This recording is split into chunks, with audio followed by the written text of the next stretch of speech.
Wesh la Famax, on se retrouve pour le débrief du match entre Manchester United et Liverpool. Tout d'abord, un grand merci encore une fois à toutes les personnes qui étaient présentes sur le live.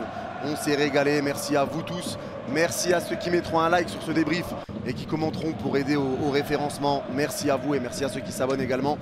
Et avant toute chose, je rappelle qu'on sera en live mercredi les amis à 20 h pour Barcelone, Manchester City, ainsi que jeudi à 16 h pour le tirage au sort de la Ligue des Champions. Ceux qui veulent venir le suivre avec nous, vous êtes les bienvenus.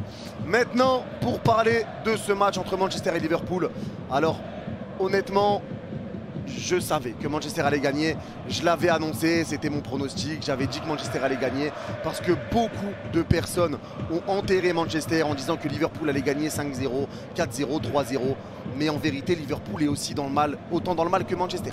Liverpool est autant dans le mal, ça commence très difficilement. Si Manchester arrive à mettre des points quand même, c'est parce que voilà, il y a quand même eu Darwin Núñez qui les a sauvés sur le premier match et tués sur le deuxième, mais ça part toujours d'exploits pour Liverpool pour s'en sortir. Il y a eu l'exploit de Luis Diaz contre Crystal Palace pour égaliser à 10 contre 11. Il y a eu l'expulsion de Darwin Núñez après son coup de tête suspendu 3 matchs. Il y avait l'absence quand même, à noter, il y a beaucoup d'absents du côté de Liverpool avec l'absence de Konaté qui était blessé. Il y avait l'absence de Matip, l'absence de Núñez du coup suspendu, l'absence d'Oxlade-Chamberlain, l'absence de Diogo Jota, il y a l'absence de Thiago Alcantara. Il y avait énormément d'absents du côté de Liverpool.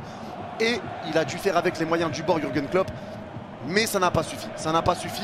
Et honnêtement, c'est l'un des pires matchs de Liverpool que j'ai vu de ma vie, si ce n'est, c'est l'un des pires que j'ai vu en tout cas depuis très très longtemps. Ça a tellement mal joué, c'était compliqué. On va parler de chaque joueur hein, bien évidemment, mais franchement ce match a été très compliqué pour Liverpool. Et Liver est en train de couler les gars, c'est Liverpool actuellement, ça devient vraiment compliqué pour eux face à une équipe qui était encore plus dans le mal que Manchester United avec 2 défaites de suite. Manchester United n'avait pas le choix que de gagner avec la présentation de Casemiro, etc.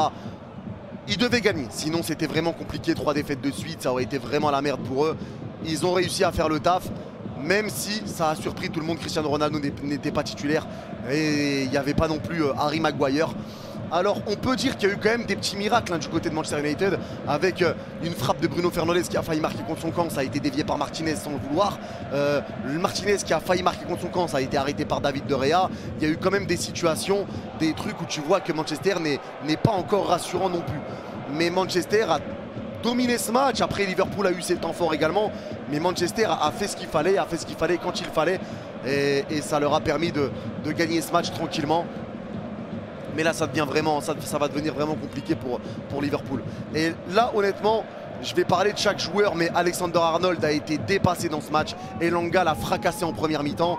Voilà, c'était très très compliqué pour lui, défensivement comme offensivement, mais vraiment défensivement il n'y arrivait pas. Il n'arrivait absolument pas à défendre.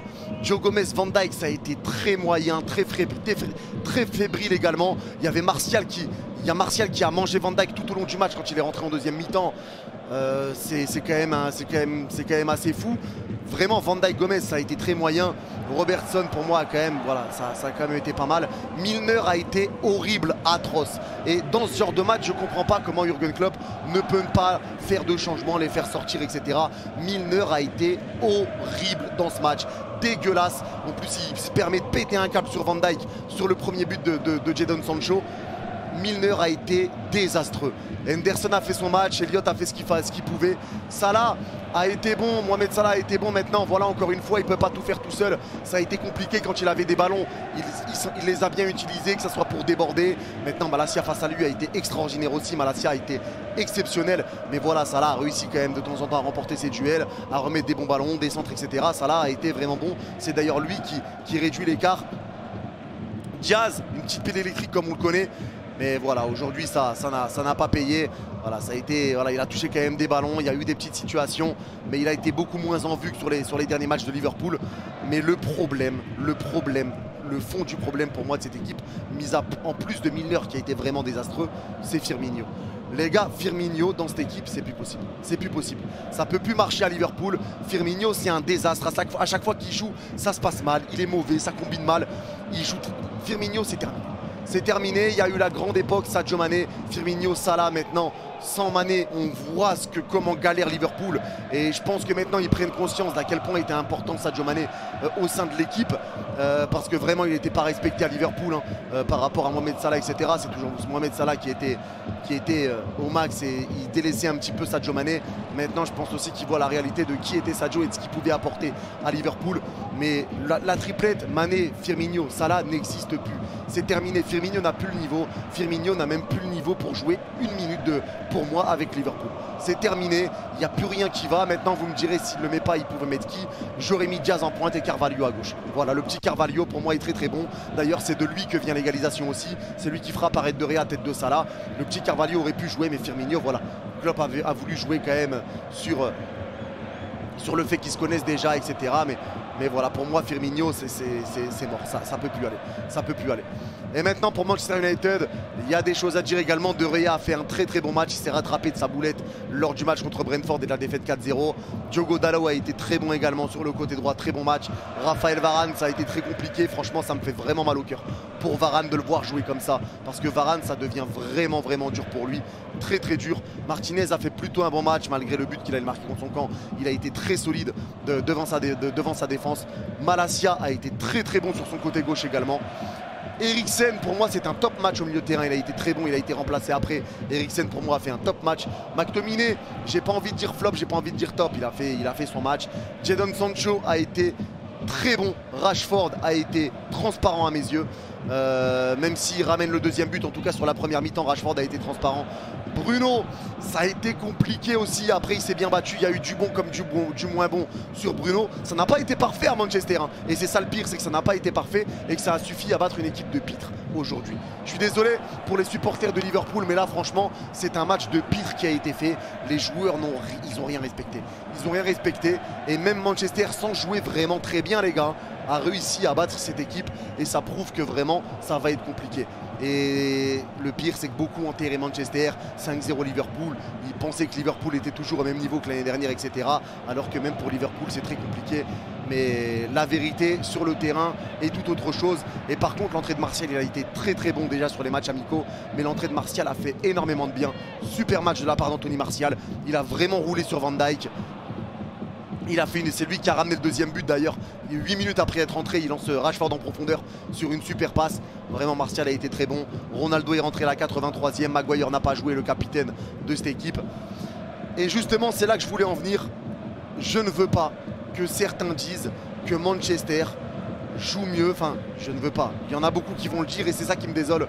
C'est que c'est Ronaldo le poison de Manchester. Il y en a beaucoup qui vont le dire et franchement, ça va. C'est désolant. C'est désolant parce que Ronaldo est un très très bon joueur.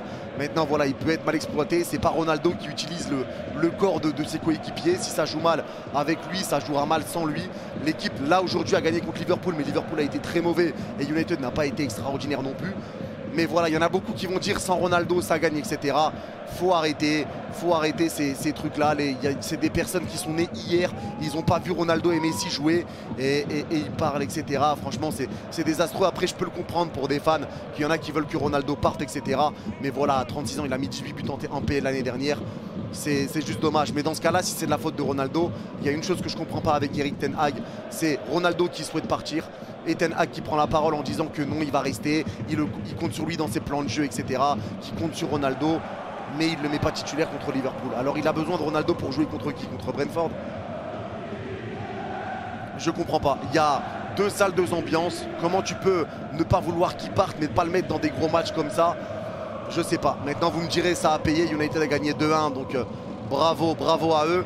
On verra si ça va pas retomber dans leur travers. En tout cas, on commentera le prochain match de United samedi avec les débuts de Casemiro face à Southampton. Samedi à 13h30 le match, donc on sera en live à 13h.